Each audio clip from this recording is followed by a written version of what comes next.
Hello students, आज हम आपको बताते हैं कि कोऑर्डिनेट ज्योमेट्री पे किस तरह से हम लोग बनाते हैं।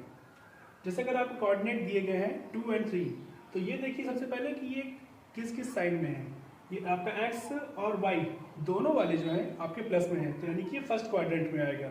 अब उसमें देखिए कि पहले कौन सा अक्षर लिखा हुआ है। पहले जो नंबर लिखा हुआ है वो आपका 2 है, तो यानी कि ये एक्स एक्सिस पे आपका 2 आएगा और पीछे वाला आपका 3 लिखा हुआ है नंबर, तो इसलिए आपका ये वाई पे आएगा। तो यहाँ से 2 लाइन गई और यहाँ से ये 3 लाइन गई, दोनों जहाँ पर इंटरसेक्ट कर रही हैं वो पॉइंट, उस पॉइंट पर जो है आपका 2 और 3 कोऑर्डिनेट आ रहा है।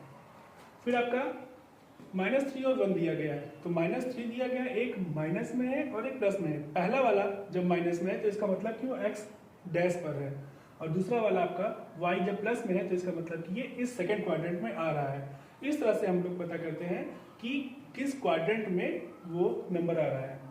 अब यहाँ से x पे है -3, ये ऊपर गया, और ये आपका y 1 पे है तो यहाँ से गया, जिसकी वजह से ये -3 और 1 इस पॉइंट पर आपका मिलेगा। कुछ बच्चों को दिक्कतें जो आ रही हैं वो 0 वाले में आती हैं, वो मैं थोड़ा सा आपको समझाने की कोशिश करता हूँ।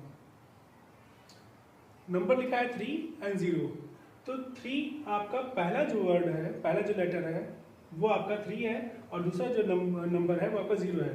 तो ये जो पहले वाले पे आपका x का है, दूसरा वाला आपका जो है y का है। तो इसमें देखिए कि x वाले पे आप 3 ले लीजिए, और जब इसमें y पे 0 है तो वो 0 नहीं होगा, इसीलिए वो खाली सिर्फ 3 पे बनेगा। लास्ट वन 0 और -2 लिखा हुआ है, तो 0 आपका x एक्सिस का लिए होता है, तो ये आपका 0 नहीं है क्योंकि आपका x पे नहीं है, और ये -2 है, तो इसीलिए आपका ये -2 आपका इस y डैश वाई लाइन पे आ जाएगा।